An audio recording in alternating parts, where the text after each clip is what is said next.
Allez, c'est parti. Merci. Bon, j'interviens en dernier. On intervient en dernier, donc je suis un peu léger, et puis je vais essayer de faire vite. Tout d'abord, je suis ravi d'intervenir pour vous présenter Perron Project. Prenez quelques instants et imaginez dans un monde futur où, quand vous allez voir votre médecin demain, il sera à même de vous donner un traitement, de vous proposer un traitement personnalisé dont il est certain que ce sera efficace sur vous et il y aura le moins d'effets secondaires possible. Et en plus, dans sa palette d'outils, il aura non seulement des médicaments chimiques classiques qu'il a actuellement, mais également des outils, à savoir des interventions non médicamenteuses qui ont été validées et prouvées scientifiquement. Alors, bienvenue dans le monde de la médecine du futur, la médecine 4P. Vous êtes en train d'imaginer, Thomas Edison, en 1903, l'avait prédit, et nous la bâtissons à Perron Project. Alors, qui sommes-nous? On est une équipe pluridisciplinaire, à savoir Béatrice, chercheuse du CNRS, sociologue, spécialisée dans l'innovation thérapeutique, Corinne, animatrice et aide-soignante, Jean, infirmier, Victor Racine, docteur en biophysique et data scientist au CHU Montpellier, dirige une équipe de 8 data scientists, Pascal Ramon ici présent. Voilà. Bonjour à tous, je suis ravi. Donc moi, effectivement, je suis directeur d'EHPAD. Avant d'être directeur d'EHPAD au sein d'une fondation, j'ai occupé des postes de marketing, de management opérationnel. J'ai aussi fait un petit peu de contrôle de gestion, ça je le dis moins, et je suis très heureux de rejoindre Perron Project en tant qu'associé, et plus particulièrement sur l'utilisation, l'expérience utilisateur et le business model. Et moi-même, médecin. Alors, vous allez me dire, est-ce que notre modèle de santé a besoin d'être réformé? Je ne réponds pas, et je vous propose 3 nombres. 550 000 décès prématurés dus aux maladies chroniques en Europe par an. En France, 84 milliards qui sont alloués rien qu'à la prise en charge des patients atteints de maladies chroniques. Et une personne sur 2, à partir de 50 ans, développera une maladie chronique. Je pense que dans cette salle... Tu veux me plomber le moral. Non, on est là. Dans cette salle, on est tous jeunes, on n'a pas de maladie chronique grâce à Perron. Donc, quelle est la solution qu'on vous propose? Donc, c'est une solution qui ouvre la voie à la médecine 4P. La médecine 4P, c'est préventive, participative, prédictive et personnalisée. Notre solution a 3 volets. Donc, l'IoT, l'Internet des objets. Nous avons placé des capteurs auprès des patients qui permettent en temps réel de suivre les données du patient, que l'on collecte et qu'on agrège sur une plateforme de coordination qui permet à l'ensemble des professionnels de santé d'avoir une vision panoptique du patient pour une meilleure prise en charge. Et nous allons implémenter notre IA prédictive, un véritable asset de la société. Je vous propose de nous focaliser un petit peu plus sur l'intelligence artificielle. Donc, comme je vous le disais, dans nos EHPAD partenaires, nous avons équipé les EHPAD de dispositifs médicaux. C'est-à-dire que tous les jours, il y a des infirmières qui prennent des constantes des patients inclus dans le programme Perron Project. À cela, nous avons développé aussi une plateforme, une application qui permet le recueil de certaines données. Et en parallèle, nous collectons des données en open source.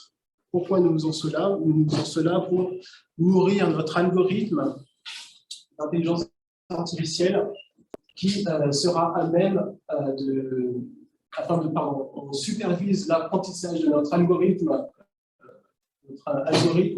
qui va permettre de déceler des signaux faibles, qui va permettre de déceler des signaux faibles entraînant des événements indésirables. J'entends par là que événements indésirables, j'entends tout ce qui est chute pour la personne âgée, mais aussi aggravation de la maladie chronique, décompensation d'un point de vue médical, apparition d'une nouvelle maladie ou typiquement décès, malheureusement.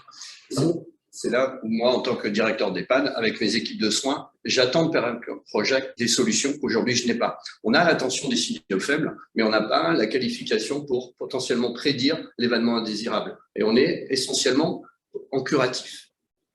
Demain, on sera en préventif. À titre d'exemple, Madame Michu, 84 ans, elle a une hypertension constatée par son infirmier ce matin, 16 de tension. Qu'est-ce qu'il en fait de cette information?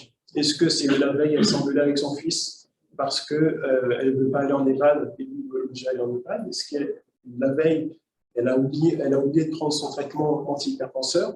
Ou, et plus grave, est-ce qu'elle débute ce qu'on appelle un œdème pulmonaire qui la conduira malheureusement aux soins intensifs? Donc, c'est cette approche-là que nous développons chez Parent Project. Notre IA sera à même finalement d'alerter le soignant. En plus de l'alerter, pourra modéliser la prise en charge la plus optimale possible, à savoir une prise en charge intégrant aussi bien les traitements que l'on connaît actuellement, mais aussi les interventions non médicamenteuses. Les interventions non médicamenteuses, je ne sais pas si vous en avez entendu parler, mais c'est tout ce qui est en rapport avec les médecines douces. Et par exemple, pour l'illustrer, au sein de notre fondation, ça fait partie de notre ADN. C'est notre projet, d'avoir le maximum d'interventions non médicamenteuses. Il ne s'agit pas d'utiliser la médicamentation classique pour prendre en charge nos résidents, nos âgés. Donc, au niveau du projet, actuellement, c'est 500 patients, alors principalement à Bordeaux, qui sont en phase de bêta-test. L'idée, c'est deux notions pour être rapide. L'idée, c'est de développer cette télésurveillance aussi bien aux patients de 80 ans qu'à la personne de 50 ans qui est atteinte de maladies chroniques, de diabète, d'hypertension artérielle, de Parkinson, etc. Deuxièmement, pour l'instant, nous nous cantonnons à des données, on va dire, très macroscopiques, c'est-à-dire c'est la tension, la fréquence cardiaque, mais demain, on peut très bien imaginer intégrer des données protéomiques, des données beaucoup plus fines, des données génétiques de la personne. On peut imaginer la météo, on peut imaginer la nutrition, on en parlait, un EHPAD ou une résidence en ville, à la campagne ou dans les vignes, il n'y a pas la même incidence sur la qualité de vie du résident. Alors, qu'est-ce qu'on pense? C'est bien d'avoir une idée, mais encore faut-il qu'elle soit viable, rentable et scalable. Nous, c'est une plateforme. Actuellement, ce qui est le MVP vendu, c'est la plateforme de qualité de vie. 1 € par mois par résident, puis 5 € par mois. En attendant finalement d'avoir suffisamment de données pour avoir notre IA prédictive qui sera dispositif médical, donc remboursé par la sécurité sociale. Alors, donc notre structure de revenus, nous on s'engage à faire porter entre guillemets le chapeau complémentaire santé. Pourquoi? On s'engage à faire diminuer le panier de soins moyen d'un résident, d'un patient atteint de maladie chronique, entre 3 et 5% annuel. On a décortiqué les différents financements des complémentaires santé et on s'est aperçu que les principaux postes de dépenses sont les soins hospitaliers et les médicaments.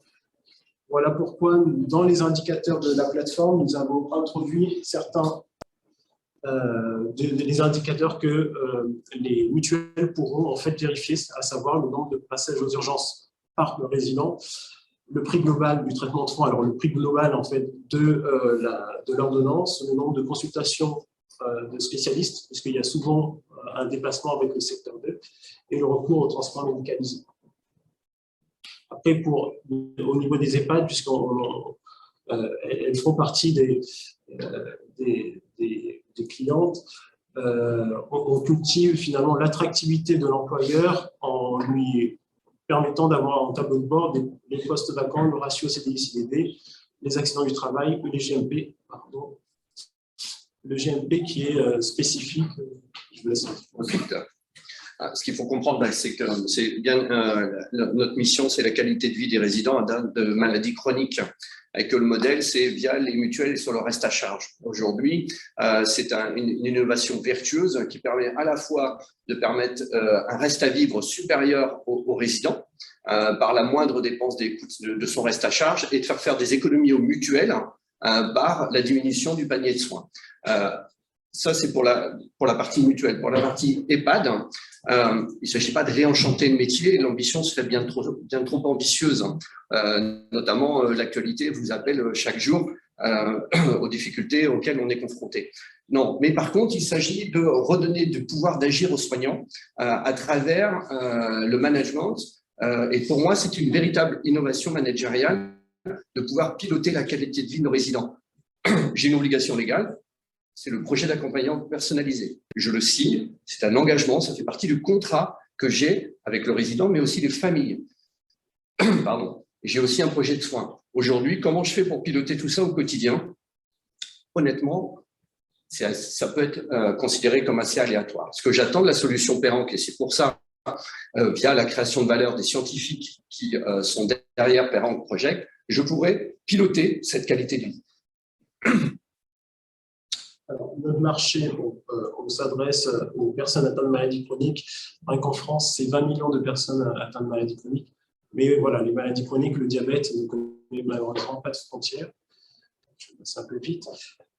Cette diapo, juste pour vous montrer donc, nos partenaires. Actuellement, on est occupé donc, à la SAT, en Aquitaine. Donc, le réseau SAT, c'est le réseau Deep Tech qui appartient, qui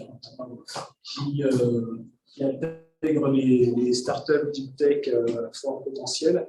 Et comme partenaire, on est accompagné par Mobility Center, qui est rattaché à la France Blue Valley, le pôle de compétitivité en santé en France, qui va nous aider et nous chapeauter un petit peu pour la certification de notre IA en dispositif médical et d'autres partenaires. Donc, actuellement, on a fait notre MVP qui nous a à peu près coûté 150 000 € sur nos fonds propres. L'idée, c'est d'aller chercher justement 1 million, ce qui nous permettra finalement d'accélérer le gap pour que notre IA soit sur le marché, puisque actuellement on est dans la phase recueil de données, comme je vous disais tout à l'heure. Et en accélérant, en ayant par exemple 15 EHPAD, ça permettra d'avoir une intelligence artificielle on va dire sur le marché dans 1 an et demi. 40 EHPAD, ce serait plus dans 1 an. Voilà. En accélérant en fait, le nombre de résidents, ça nous permet d'avoir, nous, l'intelligence artificielle, de l'avoir plus rapidement. Alors, ce serait cavalier de ne pas présenter notre board, donc assez beaucoup scientifique. Chantal Blanc qui nous accompagne, qui est suisse, qui nous accompagne sur la partie blockchain du projet, sur la partie prévention, le professeur Deboué, et le professeur Cook sur la partie IA et éthique, et Benoît Boulot sur la partie marketing. Comment dirais-je ? Je pense personnellement que le modèle de santé actuel doit se réformer. Je pense aussi qu'il y aura un avant et un après Perranque Project. Pourquoi ? Parce qu'on intègre finalement deux valeurs, à savoir la prévention et les interventions non médicamenteuses. Je vous remercie.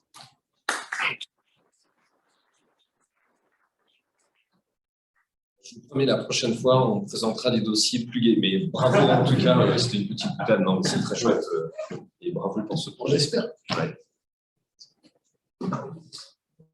Moi, j'avais peut-être une. Essayer la cyanochronologie et améliorer la vie du patient. Oui, exactement. Exactement. Ouais. Merci, je suis assez d'accord. On a aujourd'hui une image, mais tout à fait, on est sur la notion, il y avait nos deux prédécesseurs qui parlaient de la prévention et puis des compléments alimentaires. On est plutôt dans cette démarche de non médicamenteux et aussi dans la prévention, qui c'est plutôt joyeux, versus une approche tout médicament. Je suis assez d'accord. Et c'est pour ça aussi que moi, en tant que directeur d'EHPAD, je crois vraiment dans ce changement de paradigme pour l'améliorer la qualité de vie. C'est pour ce témoignage. Petite question, est-ce que, alors je ne sais pas comment ça s'appelle, mais est-ce qu'il doit y avoir une autorisation de mise sur le marché? Où est-ce que vous en êtes par rapport aux certifications et tout ça? Je connais peu le milieu médical ou des biotech, des solutions de medtech. Est-ce que vous pouvez nous éclaircir là-dessus? Alors effectivement, pour l'intelligence artificielle, on veut qu'elle soit utilisée par les professionnels de santé. C'est pourquoi on a prévu en fait, de faire un essai clinique Néanmoins, avant on va dire, de se soumettre à toute la documentation d'un essai clinique, on veut être certain en fait, que notre machine learning soit fiable, parce qu'une fois qu'on a validé tel machine learning pour le dispositif médical, on ne peut plus revenir dessus. Donc, on ne peut plus faire d'amélioration. Si on veut faire une amélioration, il faut refaire finalement la certification. D'où l'intérêt d'avoir vraiment quelque chose de robuste dès le début. Et d'après Victor, alors il a évalué qu'il fallait 100 événements indésirables pour que l'intelligence artificielle soit suffisamment solide. Ce qui, dans le meilleur des cas, finalement, enfin, avec 15 EHPAD, ça nous ramène entre 1 an et demi et 2 ans. Et avec 40, ça nous ramène à plus de 2 ans. D'où l'effet d'accélération. Moi, en tant que directeur d'EHPAD, des 40 d'une forme d'éthique au sein de mon établissement, ça me rassure que ce soit Aner qui est médecin et Victor pour nous faire une intelligence artificielle qui soit crédible, sécurisée et éthique. Et c'est ce que garantit le projet.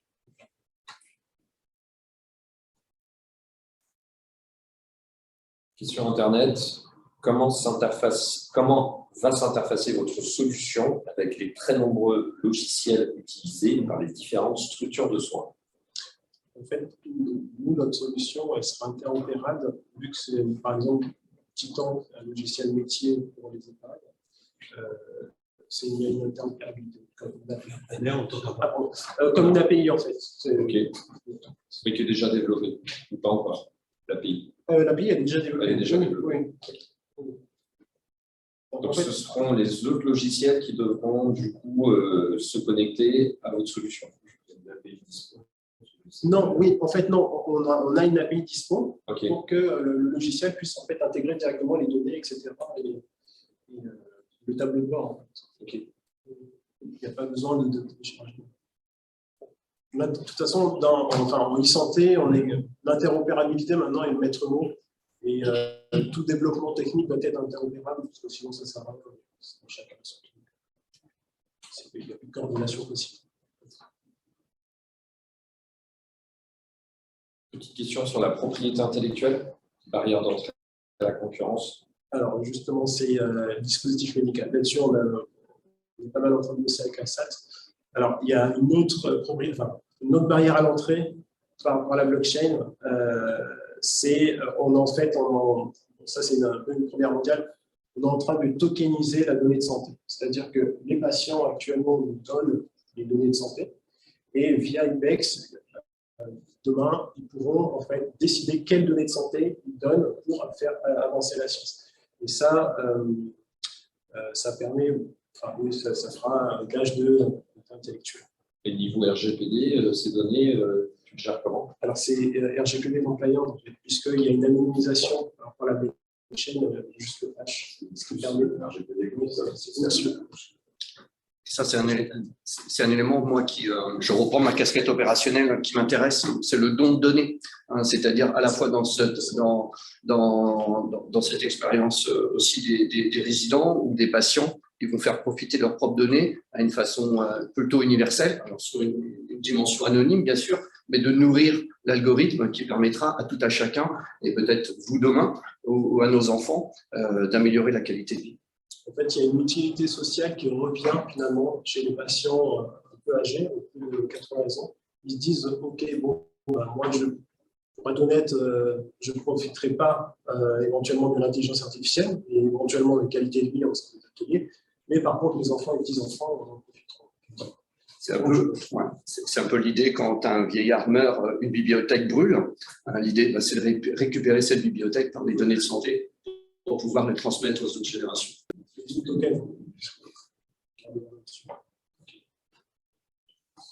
Ouais, moi, juste pour une curiosité par rapport à ce qui a été dit précédemment, juste savoir si vous avez mesuré le delta entre une intervention non médicamenteuse sur la prise en charge, pas le coût que ça coûte à une mutuelle, et la prise en charge au travers de médicaments. Vous avez mesuré à peu près le delta, l'écart économique qui va être généré par ça, vous savez, en moyenne, plus 30%. Est-ce que tu peux juste reformuler la question dans ta réponse pour que les internautes puissent entendre? C'est une excellente question et c'est le cœur du sujet. En fait, moi, je vais l'illustrer. Hier, j'ai une résidente qui est partie aux urgences Je pense qu'avec Permanente, on aurait pu l'éviter. On avait un nombre de signaux faibles qui fait que. Donc, il y a eu, pour cette résidente, une intervention aux urgences. Il faut savoir qu'un résident qui réside plus de 4 heures aux urgences revient avec des troubles majeurs à son retour. On aurait pu éviter un temps de transport. On aurait pu éviter, madame, j'ai eu de ces nouvelles ce matin, avant de venir, elle devrait rentrer demain, mais je ne sais pas sur quel type de médicamentation. Bien sûr, tous ces, on va dire KPI, mais tous ces indicateurs, on va les mesurer. Et on va pouvoir, et c'est ça qu'on va aussi présenter en KPI stratégique auprès des mutuelles, pour leur dire, voilà quelle est notre valeur ajoutée, notre création de valeur. Alors, on a une création de valeur monétaire, mais aussi une création de valeur en qualité de vie du résident. C'est la double dimension du projet.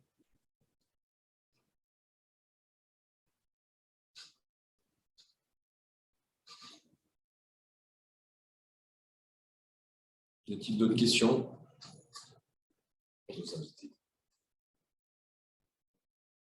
Bon, très bien, merci.